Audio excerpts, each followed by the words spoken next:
example, let's say, for example, all the different waves of feminism. Did they tell you there was a Nigerian part of feminism and it's different from the American version? I mean, different from the Asian version. I'm not a feminist. Happens, No, he's speaking to everybody. I'm just trying to let you know that when it happens, they don't segregate and say, Nigerians, no, you are not part of this equation. It's a movement. So when you are telling somebody you are boosting their self-esteem, what are you boosting in the self-esteem? That's the point. The only thing this man was trying to do was to correct a notion, was to correct an idea. Because only when that idea is corrected can we see eye to eye, black man and black woman. And the moment we can see eye to eye, the moment we can organize, you can't have a disorganized people overthrow. Let's say, for example, Martin Luther King, he could not even put up 10 people together. Do you think he'll be celebrated today? Let's just imagine he didn't even have up to 10 followers who believe in the same ideology. Do you think we'll be where we are today? But now, the only problem Kevin Samuel just had, he was bashing men for a long time. There are videos where he told men, you don't have money, you are overweight, you don't even have a big dick. Why are you going out? Why are you going to a relationship? There were times he was that cruel to men. I'm sure, Eunice, you never heard of that. You never I don't even know him until he died. You know why?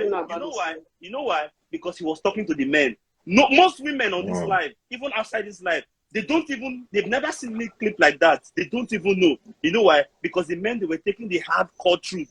They were trying to actually be better, change their lives, and be like the man who was talking to them. But the moment this man added women to the equation to try to make everything balanced, the men will not just grow. Let's make the women grow. What happened? 2 years into his journey, he has passed. And women are celebrating his dying. How many men do you see come up to celebrate? For every one man that is happy that Kevin Hart has passed, you have 50 black women who are jubilating. Does that make sense? Then why will somebody be jubilating because somebody died? I don't get it. My point exactly, because the truth is bitter. I don't know this guy. I'm hearing like it was yesterday. I got to know. Sorry for the for the benefit of maybe Sunflower and everybody. There are people saying that he slept with a fat woman and he died and this and that. There's something everybody needs to understand, and this is why I was getting triggered, because people who are complaining and people who are rubbishing him don't even know what he stands for.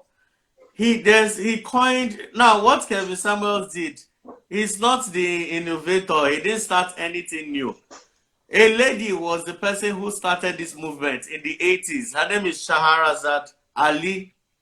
She was the one who started this movement. She wrote books. Guess what? Fellow women were hammering on this woman publicly as early as the late 80s, early 90s. They were always bashing this woman. And this woman was always saying one thing, that the black family can only be as strong as the black woman cooperates with the man to bond as a family unit. That was her message. That stop all this egotistical trip of feminism, toxic, okay, they say all feminism is not bad. Toxic feminism, right? Now, what does Kevin do? You call his show. He will ask you, what do you want? 99% or 90% of the women say they want high-value men. Do you know what a high-value man is? A high-value man is a man that is earning $1 million above annually in the US. That's a high-value man. Now, it so happens that every woman that calls the show, they don't want an average man, they don't want a blue-collar man, they don't want a struggling man. Every woman, and I'm not kidding, almost 90% of women who call say they want high-value men. Now, Kevin is now saying that if you want this 1%, those high-value men are in the 1% of the general population. If you want to get to this 1%, there are things and sacrifices you have to go through to get to this 1%. Namely, one, you must be in shape. Because for the guy to see you, you must be looking like a model. So which means you must not be overweight, you must not be too short, or your weight and weight index ratio must be perfect. That was the message. Then you have to be pretty, because if a rich man is looking for a wife, he's taking you as a wife to his meetings. He's taking you to his family to show you off. His trophy. He's going to show you off. Thirdly, if you are looking for this 1% man, remember that 99% of other women are trying to get with this man too.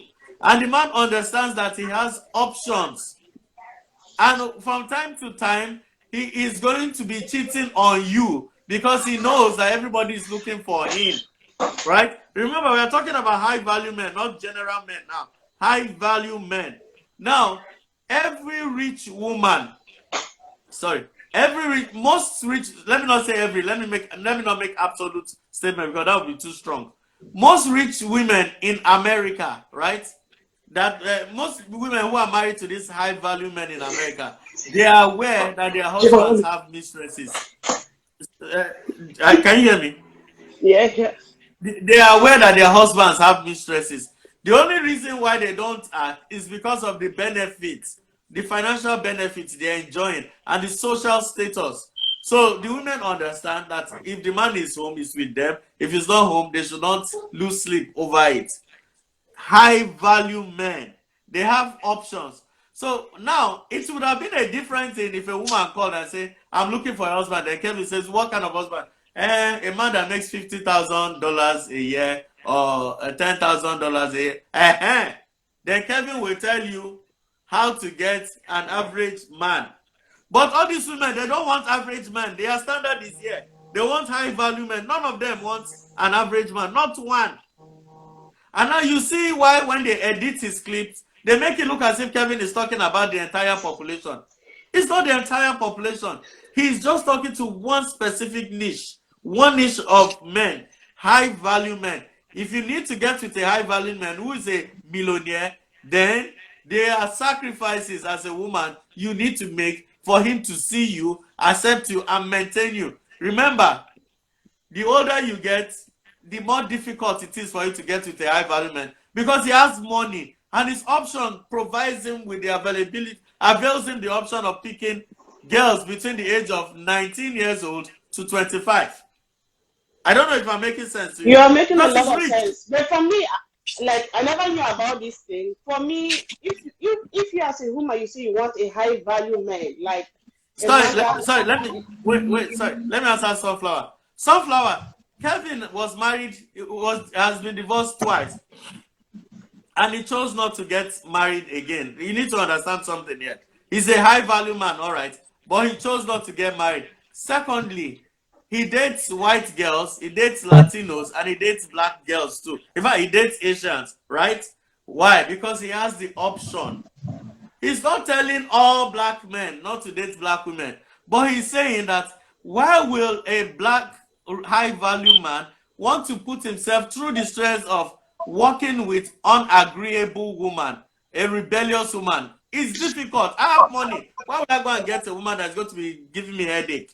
Does it make sense? It doesn't make sense.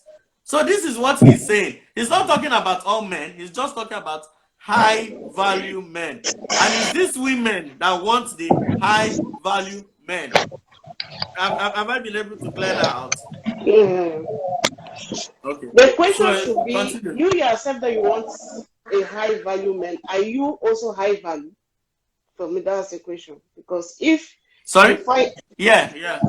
if you find yourself in that level, you won't be saying I want, because you guys are going to meet them. There are places these guys meet. You understand? So you should ask yourself, I can only go for what I know I will be able to stand. You understand? Like, if a guy wants to take me out, like, let's go and eat. I'm not stupid. Even though we have this cultural thing that the man is going to pay, I always have my money. I can always take care of myself. I was trained to work. I started working when I was 15 years, up to now. I was trained to work for my money. My mom trained me. So me, I have another type of mentality. I don't have the typical African mentality. Do you want us to cross-examine you? Do you want us to cross-examine you? What's